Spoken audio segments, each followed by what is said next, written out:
What would you do if someone sat outside your house every single winter for 10 years? Just watching, just waiting, never knocking. My name is Buddy, and I'm about to tell you the most heartbreaking love story I've ever witnessed. A story where two people lived 20 feet apart, but might as well have been on different planets. A story where the answer to a 40-year-old question was hidden in a photograph that neither of them knew the other still carried. You see, there's this old man who appears every December like clockwork, sitting on the same park bench, staring at our front door with the intensity of someone watching for a miracle. Snow falls on his shoulders, people walk past him, seasons change, but he never moves. And my human, Ellie? She watches him from behind the curtains, her whole body shaking. Not from cold, but from something much deeper. Here's what will blow your mind. They both know each other. They've always known each other, but neither has spoken a single word in 10 years. Why? What happened between them that turned love into this silent, heartbreaking dance of watching and waiting? And what secret is each of them hiding that could change everything in an instant? Trust me, the truth will leave you speechless. But first, let me tell you how I became the only witness to the longest, most patient love story you've never heard. I am Buddy, a 7-year-old golden retriever, and I've lived with Miss Ellie in this quiet neighborhood since I was just 8 weeks old. She's 72 now. With silver hair she keeps in a neat bun and hands that shake slightly when she thinks no one's looking. Our house sits at the end of Maple Street, with a small front yard and a porch where she used to sit every evening, until the man started coming. Ellie lives alone. Her sister calls once a week from Portland, her voice echoing through the old rotary phone in the kitchen. You should get out more, Ellie. Join the book club. Take that dog to the park. But Ellie always finds excuses. She works part-time at the library, comes home, feeds me, and settles into her routine of tea and evening news. I've learned to read her moods through the smallest gestures. The way she sets down her teacup too hard when she's frustrated. How she hums old songs when she's content. The way her breathing changes when she's trying not to cry. We've built a quiet life together, predictable and safe, like a clock that's found its perfect rhythm. Every morning, she brushes my golden coat while sitting on the edge of her bed, telling me about her dreams. I dreamed about dancing again, Buddy. I was young, wearing that blue dress. Then she'd stop, shake her head, and change the subject. I learned not to expect her to finish those sentences. Our neighborhood is the kind where everyone knows everyone, where Mrs. Patterson brings over apple pie when someone's sick, and where Mr. Rodriguez still cuts his grass with a push mower every Saturday. It's peaceful, unchanged, the kind of place where decades can pass without anyone noticing. Until December 2014, when everything shifted. Have you ever noticed how some people seem to be waiting for something their whole lives? Let me tell you about the longest wait I've ever witnessed. Then one day, the first December I remember clearly, I saw him. An old man, maybe Ellie's age, wearing a heavy brown coat and a wool hat, sitting on the park bench directly across from our house. He had a thermos of coffee and yesterday's newspaper, but his eyes never left our front door. At first, I thought it was coincidence. People sit on park benches. But when he came back the next day, and the next, always at 9 in the morning, always leaving at 5 in the evening, I knew this was something different. Ellie noticed him on the third day. I was lying by the living room window, my favorite spot, when I felt her presence behind me. She stood there for almost 20 minutes, just watching him watch our house. Her reflection in the glass showed an expression I'd never seen before. Fear mixed with something that might have been hope. "It can't be," she whispered, so quietly I almost didn't hear it. That night, she paced the house. I followed her from room to room as she moved furniture that didn't need moving, organized books that were already organized, washed dishes that were already clean. She kept glancing toward the front windows, even though by then, the man was long gone. The second year, he came back. Same bench, same routine. But this time, Ellie was ready for him. She'd installed new curtains, heavier ones, and she watched him through the smallest gap, like a detective conducting surveillance. Sometimes I'd catch her standing there at dawn, waiting for his arrival. By the third year, it had become a ritual. He'd arrive with the first snow, always carrying that same thermos, always reading but never really reading. Ellie would position herself where she could see him without being seen. They were like two actors in a play where neither knew their lines. I started paying closer attention to the details. The way he held his shoulders, not quite straight, like he was carrying something heavy.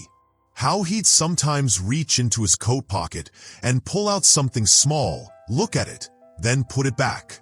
The way he'd nod to other people walking by, polite but distant, saving all his attention for our door. And Ellie, she began changing too. She'd dress more carefully on the days she knew he'd be there. She'd make an extra cup of coffee in the morning, then pour it out untouched. She'd start toward the front door sometimes, her hand on the handle, then turn away like she'd forgotten something crucial. By year 5, I realized they had a language all their own. When she'd water the plants on the front porch, he'd adjust his position on the bench. When he'd fold his newspaper in half, she'd step back from the window. They were communicating without speaking, dancing without moving. The winters grew longer, or maybe they just felt longer. Some days, when the snow was particularly heavy, he wouldn't come. Those were the days Ellie would stand at the window for hours, worry creasing her forehead like origami. When he'd return the next day, she'd release a breath I didn't know she'd been holding. Do you think some people are destined to circle each other forever, never quite connecting? The 8th year showed me that even the most patient hearts have their breaking point. That's when I saw the truth that had been hiding in plain sight for 8 winters. It was December 22nd, 2021. The man had been sitting in his usual spot since morning, but something was different. He kept checking his pocket more frequently, and instead of pretending to read, he was staring directly at our house with an intensity that made even me uncomfortable. Ellie was more agitated than I'd ever seen her. She'd made 4 cups of coffee and forgotten about all of them. She kept starting sentences to me and not finishing them. Buddy, I think, no, that's impossible. But what if?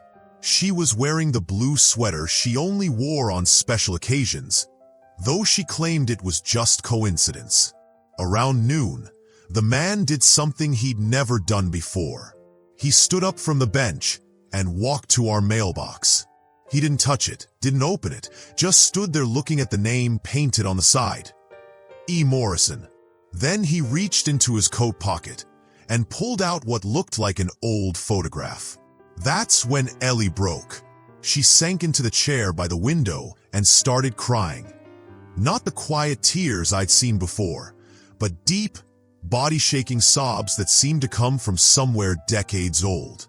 I immediately went to her, pressing my head against her leg, feeling her pain like a physical weight in the room. "Frank," she whispered between sobs. "Oh God, Frank, I thought you were dead." Frank, the man had a name, and somehow, that name meant everything to Ellie. She cried for an hour. I stayed beside her, occasionally licking her hand when the sobbing got too intense, offering the only comfort I knew how to give. Through her tears, pieces of a story began to emerge, fragments spoken to me, to the air, to the ghosts of 40 years ago. We were supposed to be married, she told me, her voice thick with tears. June 15th, 1984. I had the dress, buddy. White silk with tiny pearls on the sleeves. My mother's veil. Everything was ready. She got up and walked to her bedroom. I followed, watching as she pulled a small box from the back of her closet. Inside was a photograph. A young couple, maybe 25 years old, laughing in front of a carousel. The man in the photo had Frank's eyes, but without the weight of decades. 3 days before the wedding, someone told me they saw him with another woman at the hotel where we were supposed to have our honeymoon. I confronted him, and he didn't deny it. He just looked at me with those same eyes and said maybe we were making a mistake. She held the photograph like it might crumble. I gave him back his ring, buddy, threw it at his feet, and told him I never wanted to see him again. He tried to call, tried to explain, but I wouldn't listen. I was so hurt, so angry. I moved across town, changed my phone number, refused to see any of our mutual friends. The pieces were falling into place. Frank wasn't a stranger. He was the ghost of a love story that never got its ending. 6 months later, I heard he'd moved away. Someone said California. Someone else said Texas. I told myself I didn't care, but she touched the photograph gently, like she was touching the young man's face. I kept this picture for 40 years, buddy. 40 years of wondering what if. Outside, Frank was still standing by the mailbox, still holding his own photograph. 2 people, 20 feet apart, both holding pieces of the same broken dream. That night, Ellie didn't sleep. She sat in her chair by the window, and I lay at her feet, both of us keeping vigil. She told me about their first date. Dinner at a little Italian restaurant downtown. How he'd been nervous and knocked over his water glass. How they'd walked along the river afterward, talking until sunrise. She told me about the way he used to bring her daisies, not roses, because he said daisies were honest flowers for honest love. How he'd call her every night at exactly 9 o'clock, just to hear her voice before bed. How he'd planned to build them a house with a big yard for the children they'd dreamed of having. I loved him completely, buddy, she whispered as dawn approached. The kind of love that changes who you are forever. And I threw it away because I was too proud to listen, too hurt to believe in forgiveness. When morning came, Frank was already at his bench. But this time, Ellie didn't hide behind the curtains. She stood directly at the window, and for the first time in 8 years, they looked at each other. Really looked. The recognition in his face was immediate. He stood up slowly, took a step toward the house, then stopped waiting. Always waiting. Humans forget that some doors are meant to stay closed until you're brave enough to open them. But they also forget that some people will wait forever for you to find that courage. I watched Ellie walk to the front door. Her hand shook as she turned the handle. The same hand that had thrown back his ring 40 years ago. Frank was still standing by the mailbox, still holding that photograph, his face a mixture of hope and terror. She opened the door. Not all the way at first, just a crack, like she was testing the water temperature. But then she saw his face, really saw it, and recognized not the young man from the photograph, but the patient soul who had spent 10 winters believing in second chances. "Frank," she called out, her voice carrying across the years like a bridge finally completing its span. He smiled then, the first real smile I'd ever seen from him. "Hello, Ellie." They didn't run to each other like in the movies. They walked slowly, like people who'd learned that the best things are worth taking your time with. When they met in the middle of our front yard, they didn't embrace immediately. They just stood there, looking at each other, seeing how the years had changed them, recognizing what had stayed the same. "I waited," he said simply. "I know," she replied. "I saw you. Every winter. I had to try. I had to show you that what they told you wasn't true. I was never with another woman, Ellie. I was buying your wedding present. A necklace from that antique shop you loved. I wanted to surprise you." She started crying again. But these were different tears. These were the tears that wash away decades of misunderstanding. They talked on our front porch until evening. Two people carefully rebuilding a bridge that pride had burned down. I lay at their feet, watching the sun set on the longest wait I'd ever witnessed, feeling something in the universe click back into place. Frank doesn't sit on the park bench anymore. He sits on our porch, where he belongs, where he always belonged. And Ellie doesn't hide behind curtains anymore. She sits beside him, her hand in his, both of them finally understanding that true love doesn't just endure. It transforms waiting into wisdom, regret into gratitude, and endings into beginnings. They're planning to be married this June, 40 years later than originally scheduled, but exactly on time for who they've become. Ellie says she's too old for white silk and pearls, but Frank disagrees.